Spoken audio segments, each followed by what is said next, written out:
Hello, my name's Caleb and welcome back to part 2 of this Ultimate Survival Kit series. Part 1 we focused on this small tin which contains 72 different items, and I thought I might add this contains over 100 items in this kit, so it will help you out a lot in the survival situation.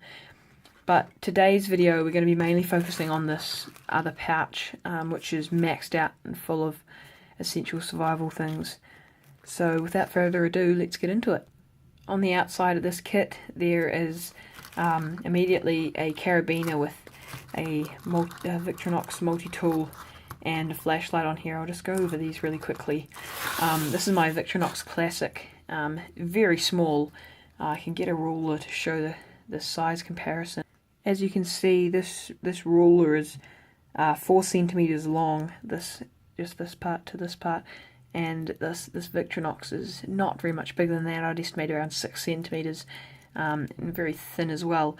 So it's a great addition to any survival kit, just because of its portability. So I'll just go over some of the features. Obviously, because of its size, it does not have many tools, but just the essentials, just like this blade here. It's very sharp for how small it is, surprisingly. And it also has this multi-tool here with a flathead screwdriver on the end and a nail file. I was actually surprised by how good this nail file is, but you can also use this as a leverage instrument in a situation that you'd need it. This knife also has a small pair of scissors, and this is extremely useful. They're very good quality scissors, very sharp, and can cut through many things. I'll give you a brief demonstration. For example, some refill paper here, it cuts through it very easily, and the knife blade as well is very sharp, as you can see. Just sort of, I suppose it's not a very good demonstration of it, but if you use it like this, you can very easily cut through things. Yeah, that was a pretty bad demonstration, but obviously it's also got this key ring at the end, and like all Victorinoxes, has the signature tweezers, which is yet again another pair, in combination with the other 2 in the kit, and as well as a toothpick. You could probably replace that with something else, but I thought I'd just leave that in there. So that is the Victorinox Classic. On this kit I've also got a Phoenix EO1 flashlight using just a AAA battery, which I find is very useful in a survival situation. You don't want to be looking for ages around a store to try to find the right battery. It's very easy to replace a AAA battery. It's a very often used battery. This Phoenix EO1 is very sturdy, has a very high drop height, without it smashing. Another great upside of this, it's got a flat bottom, so you can easily stand it up on a tabletop and put a piece of paper over the top and act as a light diffuser for like a lamp, in case you didn't want a direct beam. But this is very, very bright, you can't really see in the light at the moment, but I'll just remove the light so you can see that it's a very bright flashlight. I can't remember the lumen count, but this is a very great flashlight for the price it cost. It only cost $25, which is very good for a very high quality small flashlight. And I thought this was a great buy. Get that light back. Anyway, we'll move on to the rest of the pouch.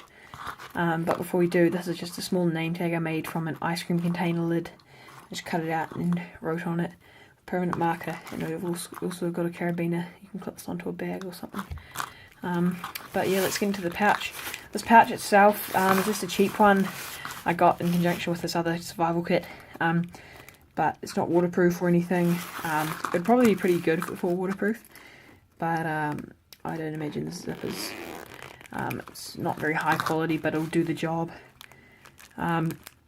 So we've got a nylon cable tie here, obviously very useful for tying things up. We've also got this plastic container, which is with a screw top lid, which is stuffed full of cotton wool, which is my main tinder source. This could probably start about 14 fires, I think I calculated, which is more than enough in any situation where you need fire, as well as the other cotton wool which I have in my small tin.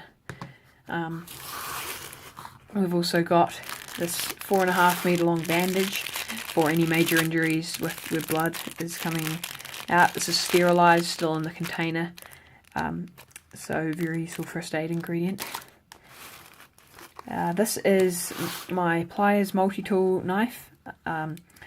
This is actually one of the best value knives I've ever seen for how much it costs. It only cost me $12, and although it might not be the best quality, it's no Leatherman, but it's very, very good, and it will do the job really well. I've been using it for a long time, and it's held up really well. Obviously you've got the two sets of pliers here, the wire cutters.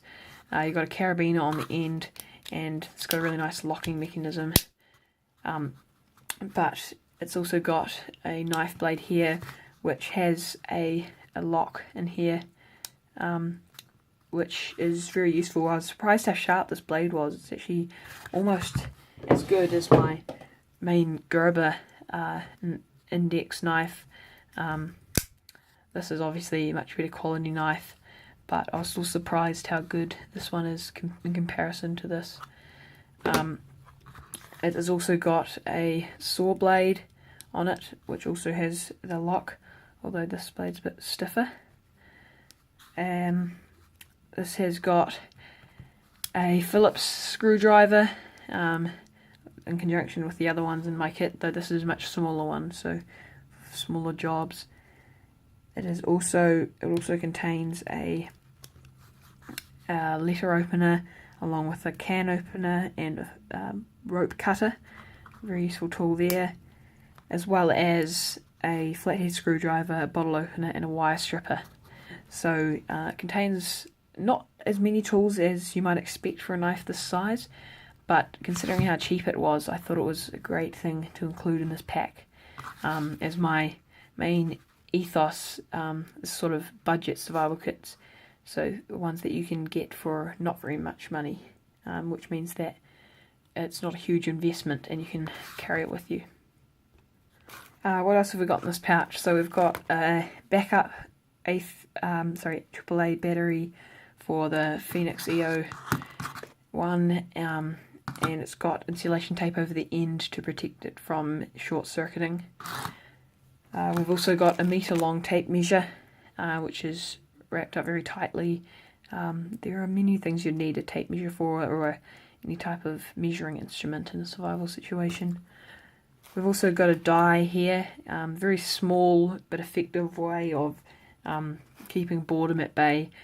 There's also a sheet in this pouch that has a few small dice games you can play to keep you happy. We've also got this lighter.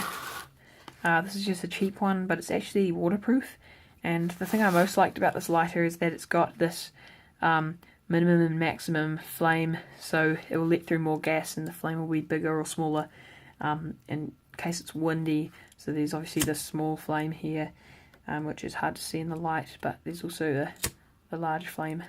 So I thought that was a great addition, and it's brightly coloured so that if you drop it you can see it easily. So what else have we got in this kit? We've got 7 Herds energy lollies. These are a really great energy source. They've got over 200 kilojoules of energy in each lolly, believe it or not, which is a great pick-me-up. And I actually tried to focus quite a lot on food in this kit, which I don't usually in my other kits because they're too small, but I thought since this one's got this large pouch, I'd include some basic energy requirement, things that will meet your energy requirements. So we'll shift those aside, and we've also got 2 antiseptic cleaning wipes. These are very useful for keeping infections at bay. If you get a nasty cut or any kind of wound, these were very useful. And here we've also got my main food source, which is these 2 teriyaki steak bars, which are ready to eat. These have a really high shelf life and taste remarkably good. So this is a great energy source and protein source in the wild. You can split these up and have 1/3 for every meal, and this whole bar could easily last you a day. And on top of that, you've obviously got the 3 weeks that it takes to. That's how long you can survive without food normally. So you can survive quite a long time without any available food source just with this kit, which I found really cool. Near the bottom of the kit, we've got these 2 gauze sponges. Once again, useful in a first aid situation in conjunction with the bandage. So yeah, another great addition to this kit. We've also got a wire saw in here. I'm sure if you've watched any budget survival kit videos, you'll have seen these. These work really well actually for sawing down large branches, for firewood, and make up for the small saw that is in this knife here. So I thought I'd include that just because it's so flat as well. Last but not least, there is this small watertight Ziploc bag full of stuff. I'll just run you through this. This has got my survival cheat sheet. So this is a double-sided A4 piece of paper you should unfold, and it's got a remarkable amount of survival information on it, from how to make shelters to how to create fire, how to create snares, how to send radio signals, all kinds of things on this sheet. It's a very useful survival resource, and it's also quite nice to read if you've got nothing else to do. There's also a sheet of aluminium foil, which again is about 40 centimeters by 40 centimeters. There are many uses for aluminium foil.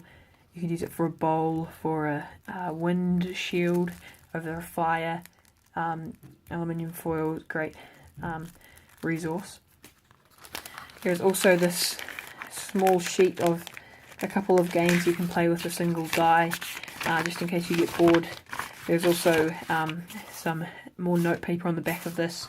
You could use that to record scores. You could even use this for tinder if you were really desperate and you'd run out of cotton wool and Vaseline. There is also inside this kit a 5-litre vegetable supermarket shopping bag. This is actually really big, and yeah, like I said, it holds 5 litres of water, which is excellent in a survival situation, just in case you need to carry a large amount of water. So yeah, I thought that'd include that, because that packs down really thin and you get all the air out of it, and water storage is essential in a survival situation. And last but not least, there is my space blanket. This is a very large blanket when unfolded, and because it's reflective surfaces, it will reflect all the heat back inside towards you. So although it seems pretty thin, it will actually provide quite a surprising amount of warmth. So that is my main type of shelter. I was also thinking of including a emergency poncho in this kit to act as a raincoat. So I also might include that in a future update. And of course, you've also got this waterproof bag to hold any items that are susceptible to water. So that is the end of part 2 of this Ultimate Survival Kit video series. Like I said earlier, this kit holds over 100 different items, and I'll have a list of all the items that you can find in this pouch down in the description below, and the list for this one was in the video that I talked about this kit in. Please like, that would be greatly appreciated, and if you really enjoyed it, consider subscribing. This takes a lot of work to make, as I might show in a different video on how to make a survival kit. So I really hope you enjoyed, and yeah, bye.